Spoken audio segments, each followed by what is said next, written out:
Blood doesn't lie, and the crimson smeared across Thaddeus Whitmore's weathered fence posts screamed a warning he desperately tried to ignore. For 12 years, only the wind's mournful song and the lowing of his cattle disturbed the profound silence of his secluded ranch. Now, a woman lay broken against the wood, her vibrant dress ripped and stained, her breath shallow and ragged, clinging to life by a thread. Thorn had deliberately built this fortress of solitude after the inferno that consumed his family, after the whispers and accusations that clung to him like the stench of smoke. He craved this emptiness. No prying neighbors for miles, no unexpected visitors, no messy entanglements, just him, his herd, and the quiet oblivion only the forgotten know. He remained 30 feet away, the familiar weight of his rifle a cold comfort in his hands, dissecting the stranger who had trespassed upon his carefully curated existence. Barely 30, her dark hair a tangled mess of dirt and something far more sinister, her hands clutched desperately at her side where a deep gash pulsed with dark blood. She was oblivious to his presence, her eyes tightly shut, her face an unsettling shade of pale, like the first frost of a harsh winter. Every ingrained instinct screamed at him to retreat, to vanish back into the comforting shadows of his home, to rewrite this scene in his mind, pretending he had never stumbled upon her. Experience had taught him that extending a hand to strangers was an invitation for disaster, and trouble was the very plague Thorn Whitmore had vowed to eradicate from his life. Yet she shifted again, a small, choked sound escaping her lips, a heartbreaking symphony of pain and sheer exhaustion. Something raw and primal in that sound bypassed the 12 years of carefully constructed defenses around his heart. He found himself inexplicably drawn forward, one hesitant step turning into another. Her eyes flickered open as his shadow enveloped her, startling green eyes, their sharpness undimmed by pain, locked onto him with a desperate plea for help laced with profound fear that squeezed the air from his lungs. She struggled to speak, but only a rasping whisper emerged, lost to the wind. Thorn cautiously crouched down, keeping the rifle across his knees, a tangible barrier even as he closed the distance. Up close, the grim reality of her injuries was laid bare, deep, angry cuts crisscrossing her arms, a blossoming bruise darkening her jaw, and that horrifying wound on her side, a crimson stain blooming across her once beautiful dress. Someone had inflicted terrible harm upon her. She finally managed to force the words out, her voice cracked and raw like gravel grinding. "Please, they're coming." Those two desperate words irrevocably altered everything. If someone was indeed coming, if predators were relentlessly hunting this woman, then his hard-won 12 years of fragile peace were destined to shatter, whether he offered assistance or not. Thorn Whitmore was on the precipice of confronting the very choice he had meticulously avoided for over a decade, entanglement in another person's desperate struggle. But as he gazed into those pleading emerald eyes, he felt the uncomfortable truth sink in. The decision may have already been made for him, sealed in blood on his property line. His gut reaction screamed to leave her to her fate, the ingrained sense of self-preservation battling with a flicker of long-dormant empathy. The only logical path, the path that might keep him alive, was to extract answers before either outcome dragged him into the abyss. "Who's coming?" he demanded, his eyes scanning the distant horizon where telltale dust clouds could betray the approach of hostile riders. Summoning a monumental effort, she tried to sit straighter against the fence, a silent grimace betraying the agony that ripped through her with every movement. "Men from Dead Rock Canyon. 3 of them, maybe 4. Ruthless killers." Her voice was a fragile thread, woven with the kind of bone-deep weariness that comes from running desperately for your life with no end in sight. "They've been tracking me since yesterday." Dead Rock Canyon. Thorn knew the place, a lawless settlement 40 miles south, notorious for 2 things, the relentless pursuit of silver and the kind of men who never bothered asking about a person's past or their secrets. If she was fleeing from there, she had either stolen something priceless or witnessed something she was never meant to see. "What did you do?" The question escaped harsher than intended, the sharp edge honed by 12 years of near-total isolation. Her eyes flared with a complex mixture of resentment and pain. "What makes you so quick to assume I did something wrong?" Because innocent people don't usually end up bleeding against your fence posts with murderers nipping at their heels? She averted her gaze, her jaw muscles tightening with suppressed emotion. For a tense moment he thought she would refuse to answer. Then she spoke in a voice barely above a whisper, forcing him to lean closer to catch her fragile words. I saw them murder a family, the Hendersons. They had a claim near the canyon, found something worth dying for. Her hands trembled uncontrollably as she pressed them more firmly against her injured side, fighting to stem the relentless flow of blood. I was there to buy supplies. Wrong place. Wrong time. Thorne intently studied her face, meticulously searching for any telltale sign that would betray her as a liar. He had honed the ability to read people with a razor's edge during his years before retreating into solitude, a necessary skill in his previous, far more perilous life. But her gaze remained steady, unwavering, and the tremor in her voice resonated with the chilling echoes of genuine trauma, not calculated deception. So you ran, he stated, drawing a logical conclusion. What else was I supposed to do? Stay and let them silence the only witness? She met his gaze again, her eyes flashing with defiance despite her weakened state. They butchered a whole family over whatever the Hendersons found. You think they'd hesitate for even a second to snuff out one more life? A distant sound drifted across the vast plains, faint but unmistakable, the pounding of approaching hoofbeats, the rhythm of multiple horses riding hard, closing in fast. Thorne instantly rose to his feet, his rifle instinctively rising with him, his eyes relentlessly scanning the horizon. There, a swirling cloud of dust, maybe 2 miles out, advancing rapidly toward his property. 4 riders, just as she had predicted. The woman, he still didn't know her name, struggled to stand, using the weathered fence for precarious support. Please, she whispered, her voice barely audible above the wind. I won't bring you trouble. Just point me toward water, and I'll keep running. But Thorne's mind was already racing, calculating the odds, formulating a plan.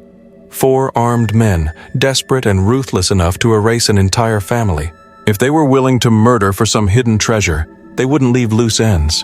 And now that they had tracked her to his land, he was irrevocably entangled, whether he willingly chose it or not. The rhythmic pounding of the hoofbeats grew louder, more ominous with each passing second. In less than 10 minutes, those riders would crest the hill and lay claim to his ranch. They would see her, and by extension, him. They would see him, and Thorne Whitmore would be forced to make a life-altering decision, whether 12 years of hard-won peaceful isolation was worth dying for.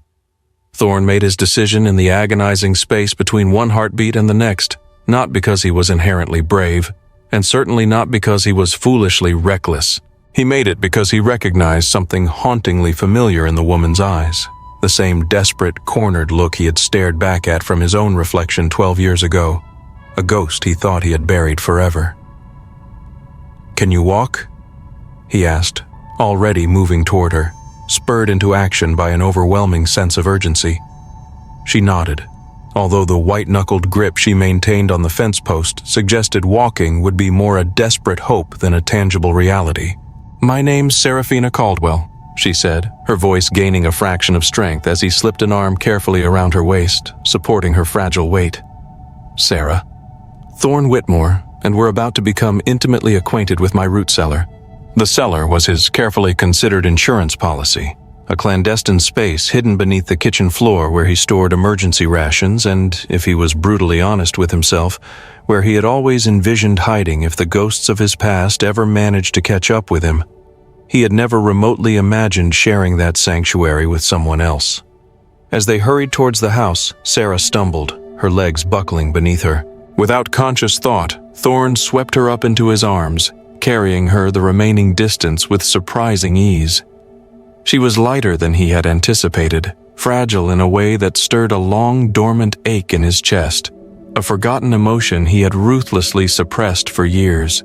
The drumming hoofbeats were deafening now, so close that he could distinguish the individual breaths of the horses, laboring hard from the relentless chase. Inside the house, Thorne gently deposited Sarah on a chair and hastily pulled up the concealed trapdoor, revealing the dark opening to the cellar below. The space was small, Spartan, but well-stocked. A reassuring supply of water, dried food, basic medical supplies. He had learned the hard way the true value of preparation, the cruel price of being caught unaware. "There's bandages down there," he said, his voice tight with urgency as he helped her cautiously down the rickety ladder. "Tend to your wounds. Stay as quiet as you can no matter what you hear." Sarah grabbed his wrist before he could close the door, her grip surprisingly strong. "Why are you doing this? Helping me? You don't even know me. I don't know if I'm even telling you the truth." Thorne looked down at her upturned face, saw the genuine bewilderment etched there. How long had it been since someone had offered her kindness without expecting something in return, without a hidden agenda lurking beneath the surface? Maybe I recognize the look of someone running from something they can't fight," he said quietly, his voice heavy with unspoken memories. "Maybe I know what it's like to have absolutely nowhere left to go." Before she could formulate a response, he swiftly closed the trap door and meticulously scattered the woven rug back over it, seamlessly concealing the entrance to the cellar. The approaching horses were now barely a minute away. He could hear them clearly, 4 riders just as Sarah had warned, their mounts breathing raggedly from the grueling pursuit. Thorne quickly checked the chamber of his rifle, the familiar click a cold reassurance, then moved silently to the window, peering out cautiously. The riders materialized over the crest of the hill in a swirling cloud of dust and pent-up fury, spreading out menacingly as they approached his property. Hard, weathered men with even harder, crueler faces, the kind who wore their inherent violence as casually as other men wore their hats. The leader, a towering figure with a jagged scar that snaked from his ear to his brutal jaw, raised his hand in a commanding gesture, bringing the group to an abrupt halt 50 yards from the house. Even at that distance, Thorne could see the chilling calculation in the man's cold, dead eyes. "You Whitmore!" the scarred man bellowed, his voice carrying across the open space, laced with menace. Thorne casually stepped onto his porch, his rifle held loosely at his side, a studied pose of nonchalance masking the coiled tension that vibrated through his very being. "Depends on who's asking. Name's Kane Murdoch. We're tracking a woman. Dangerous criminal. You seen anyone come through here? Anyone at all?" And there it was. The carefully constructed lie that would force Thorne to irrevocably choose between his own precarious safety and his long-dormant conscience.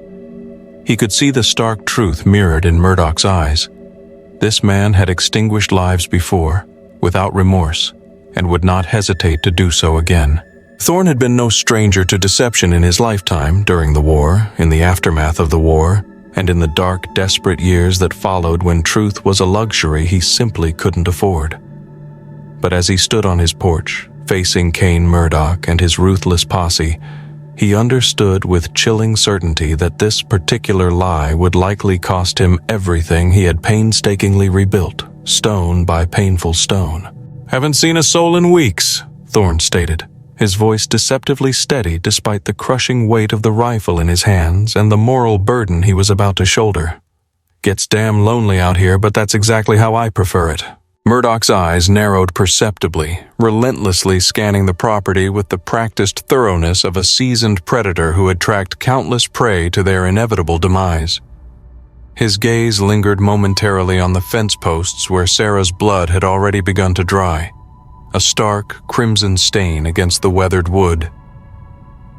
"Funny thing," Murdoch said, dismounting his horse with effortless grace, a smooth, practiced motion honed by years of violence. "We followed her trail, right to your property line. Blood trail, too. Sounds like the woman was hurt pretty bad when she passed through here." The other 3 riders fanned out subtly, not overtly threatening, but positioned with the silent efficiency of men who inherently understood how violent confrontations typically unfolded. Thorne recognized the well-honed formation. He had employed it himself in another life, a lifetime ago. "Blood could be from anything," Thorne replied, his voice carefully measured. "Coyotes hunt through here regular. Maybe your woman tangled with something with teeth, something bigger than her." Murdoch flashed a predatory smile, but it was the kind of smile that only foreshadowed impending violence. Mind if we take a quick look around, just to ease our minds? Ensure the safety of the good people in this territory? It wasn't remotely a request. Thorne could see that reflected in the way Murdoch's hand casually rested near the butt of his holstered gun, in the way the other men mirrored his every movement, anticipating his unspoken command. They would methodically search his property, regardless of whether he agreed or not. The only relevant question was whether they would simply kill him first, or methodically torture him for information and then kill him after. "Free country," Thorne said, stepping aside, feigning a reluctant concession. "Though I'd appreciate it if you wouldn't disturb my cattle. They spook easy and I had to rebuild half the herd last year." As Murdoch cautiously approached the porch, Thorne caught sight of something that made his blood run icy cold. A telltale smear of mud clinging to the man's worn boots. But not just any mud. This was the distinctive, unmistakable red clay that was uniquely found in one specific location in this territory. The same crimson clay that blanketed the Henderson property near Dead Rock Canyon. Sarah had been telling the unwavering truth, risking everything to expose their crimes. Murdoch was now close enough that Thorne could detect the stale tang of cheap whiskey on his breath, see the flakes of dried blood embedded under his grimy fingernails. This wasn't merely a hired killer. This was a man who savored his work, who reveled in the suffering he inflicted. "Nice place you got here, Whitmore," Murdoch said, his eyes darting around, cataloging every minute detail of the house and the surrounding property. Quiet, private, the kind of place where a man could easily hide things, or people for that matter. "I'm just a simple rancher," Thorne replied, his voice even. "Don't have much use for hiding anything at all. I live a transparent existence because I have nothing to hide." "Simple rancher," Murdoch chuckled derisively. "That's what they all say, isn't it? But you know what I think, Whitmore? I think you've got secrets buried deep inside you. I can practically smell them on you. Secrets and regrets." One of the other riders called out from near the barn, breaking the tense silence. "Kane, I found fresh horse tracks. Someone was definitely here recently, real recent." Thorne's mind instantly raced, frantically searching for an explanation. Those would be his own tracks from his morning ride to inspect the far perimeter of his fence line, but Murdoch wouldn't know that, and in his current volatile mood, the man was likely to jump to the worst possible conclusion. Murdoch's hand moved incrementally closer to his gun, his knuckles bone white. "Thought you said you hadn't seen anyone, Whitmore." "I said I hadn't seen a soul, and I meant it. Didn't say I hadn't left my own damn property." Thorne maintained a carefully neutral tone, but his finger instinctively found the cold steel of the trigger on his rifle, ready to unleash hell. "Rode out to check my fence line this morning. Found a couple of posts damaged beyond repair. Probably the same animal that left that trail of blood ripping through the brush." For a seemingly interminable moment, the two men locked eyes, engaging in a silent battle of wills. Thorne could feel the oppressive weight of the moment, the treacherous balance between truth and carefully crafted lies, between precarious safety and catastrophic ruin. Then Murdoch flashed another unsettling smile, and Thorne knew with bone-chilling certainty that whatever transpired next, his 12 years of hard-won peace were about to end in a crescendo of violence. The agonizing tension was finally shattered when Murdoch took a deliberate step onto the porch, completely uninvited, casually violating the sanctity of Thorne's carefully guarded space. That single, calculated act irrevocably crossed a line Thorne had painstakingly drawn in blood 12 long years ago. No one entered his carefully erected sanctuary without explicit permission, and no trespass would go unanswered. "Let's just have a quick look inside, shall we?" Murdoch said, his hand now resting openly on his holstered gun, an unmistakable threat. Thorne raised his rifle a fraction of an inch, a subtle, almost imperceptible motion, not quite a direct threat, but close enough to make his current position abundantly clear. He would not back down. "I'd strongly prefer that you didn't. I don't allow people in my home without an invitation. It is a matter of principle." Wasn't exactly asking for permission, Whitmore. Murdoch's 3 armed men shifted closer, their threatening intentions written in their aggressive posture, in the way they strategically positioned themselves to cut off Thorne's potential escape routes. This was about to devolve into a brutal, all-out firefight, and they all knew it. But before anyone could draw their weapon, a completely unexpected sound sliced through the palpable tension like a razor. The urgent pounding of approaching hoofbeats, advancing rapidly from the east, a lone rider pushing his horse to its absolute limit across the open ground. Murdoch muttered a curse under his breath, his predatory attention momentarily divided between Thorn and the approaching stranger. In that fleeting moment of distraction, Thorn caught a devastating glimpse of something that made his blood run to ice water in his veins. One of Murdoch's men was intently studying the ground near the edge of the porch, methodically following a nearly invisible trail that Thorn knew intimately was there. Minute droplets of Sarah's blood, leading inexorably toward the front door of the house. The approaching rider finally crested the ridge, and Thorn could clearly see him now, a young man, barely 25, his face etched with the kind of desperate urgency that only came from bearing catastrophic news. He pulled his lathered horse up hard in front of the assembled group, the animal breathing in ragged gasps. "Kane," the young man blurted out, his voice ragged with exhaustion and fear. "We got big problems back in Dead Rock. Sheriff's asking all kinds of questions about the Henderson place. Someone tipped him off, and he is not happy." Murdoch's face instantly contorted with barely suppressed rage. "What kind of questions is he asking?" "The kind that end with a hangman's rope if we don't get back there and clean this mess up right now. He already has a posse formed and asking questions of all of the workers." The young man's wide, frightened eyes darted nervously to Thorn, then back to Murdoch. "We need to ride now before it is too late." For a fleeting moment, Thorn thought salvation had inexplicably arrived, that Murdoch would be reluctantly forced to abandon his relentless search and prioritize dealing with the rapidly escalating threat back in Dead Rock, potentially saving them all. But then Murdoch's gaze landed once again on the minute drops of crimson leading towards the house, and his expression transformed into something infinitely more dangerous. A chilling blend of cunning and utter ruthlessness. "Curtis," Murdoch said to the man intently tracking the blood trail, his voice dangerously soft. "Tell me exactly what you found here." Curtis pointed directly towards the front door of the house, his expression grim. "Blood trail leads right to the front door. She's inside, without a doubt." The devastating words hit Thorn like a physical blow, stealing the breath from his lungs. His carefully constructed deception had been exposed, and now 4 armed killers stood squarely between him and the woman he had sworn implicitly to protect. Worse, they were desperate men facing a potential hangman's noose if they failed to silence every last witness. If you were Thorn, backed into a corner with no easy escape, what desperate strategy would you choose? Would you bravely fight 4 heavily armed men to protect a woman you barely know, risking almost certain death? Or would you desperately attempt to negotiate your way out of the deadly situation, hoping against hope that they would spare both of your lives? I need to know which path you would choose, because the decision Thorn made in the next agonizing moment would irrevocably determine whether either of them lived to see the setting sun. Murdoch drew his gun with a lightning-fast motion, honed by years of brutal practice. "Bring her out here, Whitmore. Do it now, without resistance.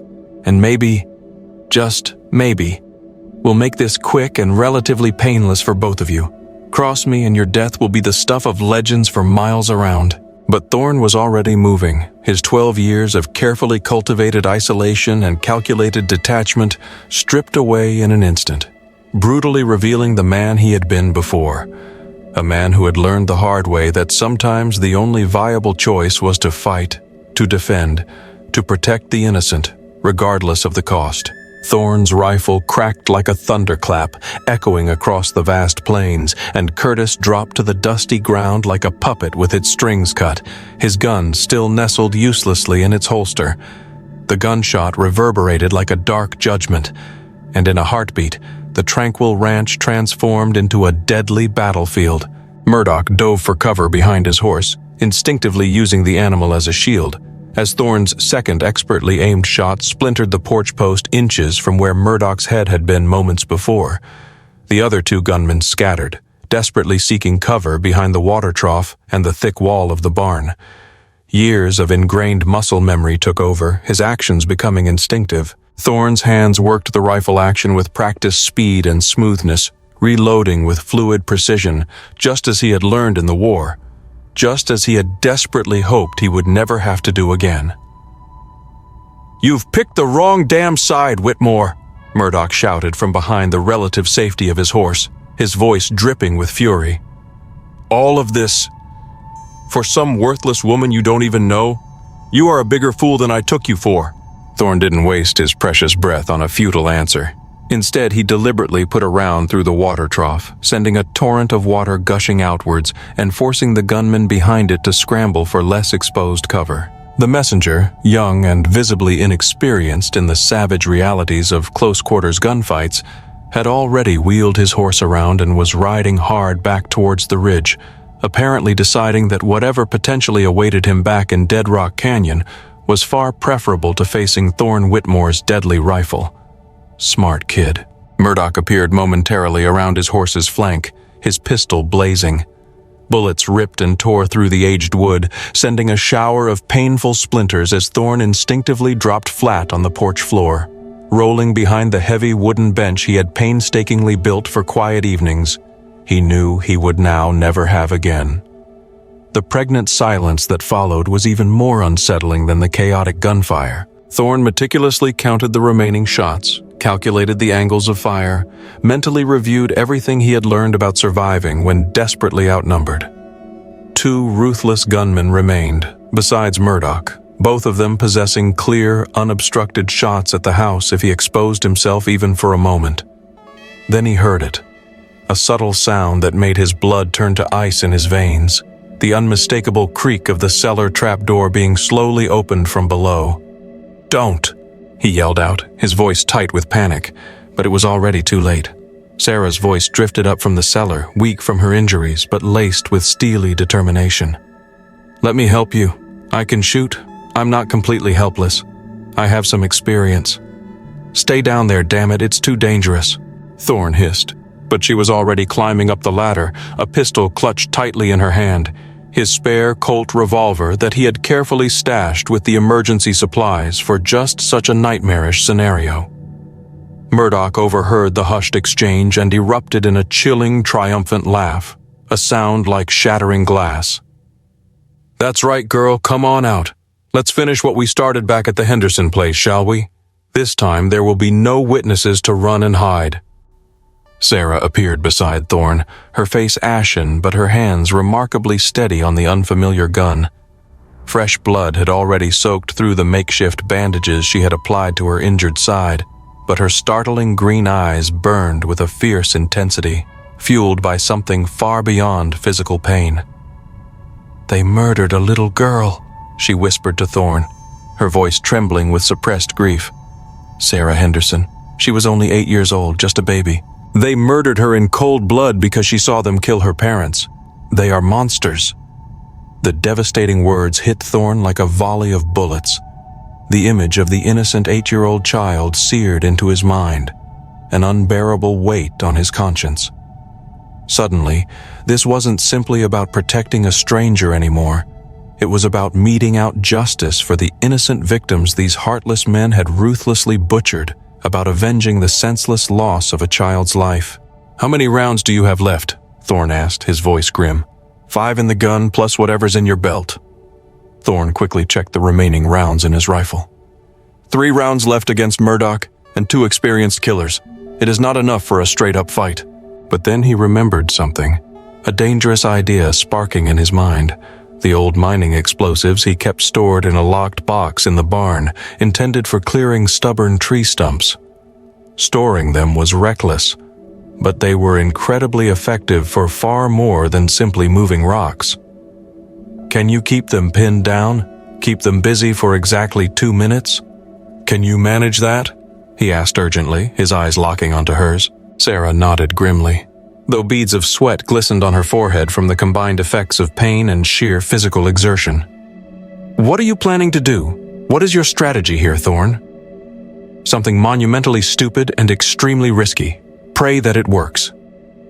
Thorn quickly assessed the distance to the barn, roughly 30 yards of open ground where any of the 3 remaining gunmen could easily cut him down in a hail of bullets. But the gamble was worth it, the potential reward justifying the almost certain death. He looked intently at this woman he had known for less than an hour, this enigmatic stranger who had brought violence crashing back into his painstakingly ordered world. She could have stayed silently hidden in the cellar, could have left him to face his fate alone, but instead, she had bravely chosen to stand alongside him, to fight for what was right, for the memory of a murdered child she had never even met. "Ready?" he asked, his voice tight with adrenaline.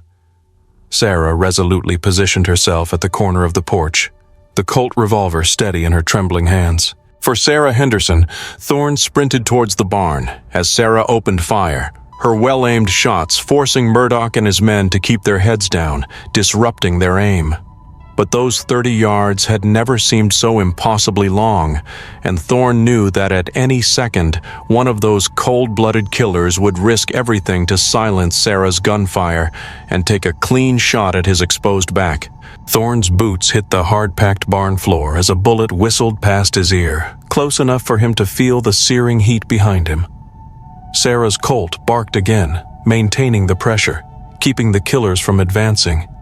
He dove desperately towards the corner where he kept the mining supplies, his hands frantically searching for the small, weathered wooden box marked with a stark skull and crossbones warning. There, 2 sticks of old dynamite, fuses intact, enough explosive force to level half the barn or potentially turn the tide of this bloody fight. His fumbling fingers closed around the matches as another bullet slammed through the rotting barn wall, showering him with painful splinters. Outside, Sarah's relentless shooting had abruptly stopped. Either she was reloading the Colt, or she was already down, another casualty in this senseless slaughter. Thorne didn't have the precious time to determine which. He lit the first fuse with shaking hands, the spark catching with a sharp hiss, igniting the deadly potential. 20 seconds, maybe 30 at most, before the dynamite exploded. He sprinted back towards the barn door, dynamite clutched tightly in one hand, rifle held ready in the other. Sarah was still alive, miraculously, crouched precariously behind the shattered porch railing, blood streaming down her arm from a fresh bullet graze. She saw him emerge from the barn, the lit fuse sputtering ominously, and nodded in grim understanding. She knew exactly what he was planning. Murdoch's booming voice rang out across the silent ranch, laced with desperation. "Give it up, Whitmore! You are outgunned and outmanned! Send the girl out here and maybe, just maybe, I'll let you live! You have my word!" Instead of wasting his breath on a response, Thorne hurled the stick of dynamite towards the water trough where 2 of Murdoch's men had unwisely taken cover. The explosive stick tumbled end over end through the air, the fuse sparking wildly like a fallen star hurtling towards the earth. The resulting explosion shattered the tranquil morning air, sending dirt, splintered wood, and twisted metal skyward in a massive, earth-shattering geyser. When the ringing in Thorne's ears finally faded, the ranch was eerily silent, except for the mournful sigh of the wind and the distant lowing of the spooked cattle. One of Murdoch's gunmen lay motionless on the blood-soaked ground, his body grotesquely contorted beyond any help. The other was crawling frantically away, his face a mask of shock and pain, stunned and bleeding profusely from multiple wounds. But Murdoch himself had exploited the chaotic diversion to advance, and suddenly he was standing at the base of the porch steps, his gun trained directly on Sarah's unprotected head. "Drop it, Whitmore!" Murdoch's face was now a terrifying mask of unrestrained rage and utter desperation, the last vestiges of his composure completely shattered. "Drop your damn gun or I will paint your porch with this woman's brains. Do it now!" Thorne froze, his rifle halfway to his shoulder, the barrel still smoking from the last shot. 30 feet separated him from Murdoch, but it might as well have been 30 miles. At this impossibly close range, the ruthless killer could not possibly miss. Sarah looked at Thorne across that unbridgeable distance, and he saw something reflected in her green eyes that made his chest painfully tighten, not raw fear, but a profound sense of acceptance, a quiet resignation to her inevitable fate. She had seemingly made peace with dying, likely back in Dead Rock Canyon when she made the conscious decision to be the living witness these cold-blooded killers desperately wanted to silence forever. "Don't," she said quietly, her voice barely audible above the wind. "Don't let him win, Thorn. Don't give him the satisfaction." But Murdoch was already squeezing the trigger, his finger relentlessly tightening, when the second stick of dynamite, the one Thorn had deceptively lit but kept hidden behind his back, quietly rolled to a stop at the killer's worn boots. Murdoch's eyes widened in dawning horror as he finally realized what was happening, his face a grotesque mask of disbelief. He had perhaps 3 agonizing seconds to choose between callously shooting Sarah and desperately diving for cover, attempting to escape the blast radius. He chose poorly. The deafening explosion lifted Murdoch clean off his feet and hurled him backwards through the air like a discarded rag doll, his gun spinning away into the dust. When the ringing in Thorn's ears finally faded, the ravaged ranch was eerily silent, except for the constant sigh of the wind and the distant lowing of the terrified cattle. Sarah was still alive, miraculously, visibly shaken, but still breathing. Murdoch lay motionless amidst the shattered remains of the porch steps, his body broken and twisted, forever silenced. The surviving gunman had disappeared entirely, undoubtedly deciding that whatever punishment the local sheriff in Dead Rock might mete out to him was undeniably preferable to facing any more of Thorn Whitmore's volatile explosives. Thorn walked slowly and deliberately to where Sarah sat, his rifle still held ready, but no longer needed. She looked up at him with those startling green eyes that had irrevocably changed everything. "Is it finally over?" she asked, her voice a mere whisper. Thorn surveyed the utter devastation of his once peaceful ranch.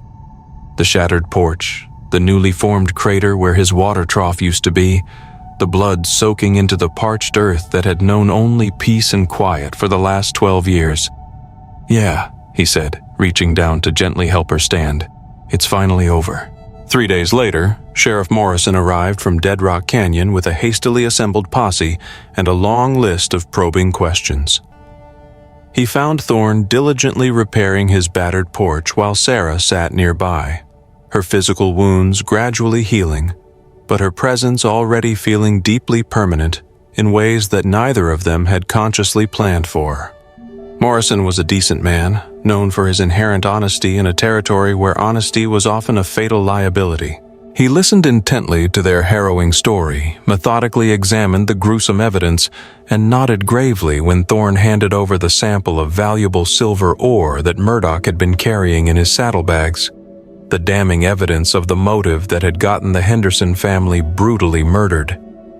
Henderson stumbled upon a silver vein worth killing for, Morrison explained, carefully hefting the weighty ore sample in his calloused hand. Murdoch and his ruthless crew figured they could simply eliminate the entire family, claim the strike for themselves, and easily get away with it. They almost succeeded. The sheriff's gaze lingered on Sarah, taking in her still healing injuries and the determined set of her jaw, her unwavering spirit clearly unbroken. "You willing to testify in court about everything you witnessed, every sordid detail?" "Every single word," Sarah replied without the slightest hesitation. Sarah Henderson and her family deserves that much at least, to have their story told and justice to be served.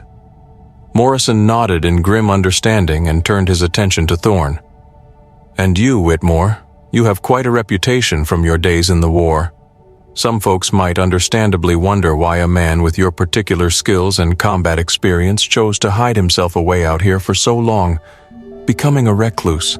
Thorn's hand stilled on the rough-hewn wood he was methodically planing, the silence heavy with unspoken memories. "Sometimes, Sheriff, a man needs to find his own measure of peace before he can truly help to create it for others. A man needs to come to terms with his past before he can embrace his future." "Well, you undoubtedly made plenty of peace out here on your own, Whitmore. Murdoch's gang was terrorizing half the territory with impunity. Word is already spreading like wildfire about what happened out here, about how you single-handedly took them down. You might find folks coming by from now on, just to shake your hand, to thank you." The unsettling thought of a steady stream of curious visitors, of his cherished isolation being irrevocably shattered, should have filled Thorn with dread and anxiety. Instead, he found himself instinctively glancing at Sarah, who was intently watching him with an expression that looked remarkably like genuine hope.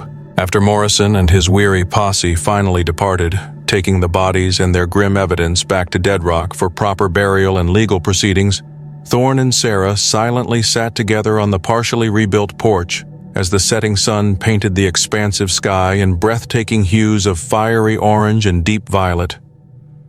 "You are finally free to go anywhere you desire, Sarah," Thorn said quietly, breaking the comfortable silence. "Morrison has already offered to escort you all the way to Denver to help you find a fresh start where nobody knows anything about your harrowing story or your past." Sarah remained silent for a long moment, thoughtfully watching the movement of his cattle as they slowly meandered across the pasture in the fading light. "And what about you, Thorn? What will you do now?" "Same as always, I suppose," he replied, his voice carefully neutral. "Work the ranch, tend to the cattle, try to rebuild what was lost." He paused, then looked at her directly, his gaze unwavering. "Though it has occurred to me that this place could undoubtedly benefit from a woman's touch, and perhaps some extra hands to share in the burden of the endless work." "Are you formally offering me a job, Thorn Whitmore?" "No, Sarah," he said softly, allowing the faintest hint of a smile to touch his lips. "I am sincerely offering you a home if you are willing to accept it, a place where you can truly be safe." Sarah's radiant smile was like the first glimmer of sunrise after the longest, darkest night, chasing away the shadows and illuminating the world. "I have been running for so long, Thorn. I had almost completely forgotten what it actually felt like to have a home, what it meant to finally feel safe and secure. I thought that part of me was gone forever." "It feels like this, Thorn." "So what have we learned from Thorn and Sarah's story? I think it's that even after enduring unimaginable pain and choosing a path of isolation, the human heart still has an incredible capacity for empathy, bravery, and second chances. Sometimes, all it takes is a little bit of crimson on a weathered fence post to remind us that we're all connected and that even the most broken among us can find healing and purpose in unexpected places. I'm really curious to know what you all thought about Thorn's choices throughout this story. Did you agree with his decisions? What would you have done differently in his shoes? Let me know in the comments below. I'd love to hear your thoughts and get a discussion going. And if you have any questions, please feel free to ask. And if you enjoyed this and want to hear more tales of courage, redemption, and the power of connection, be sure to hit that subscribe button so you don't miss any future stories.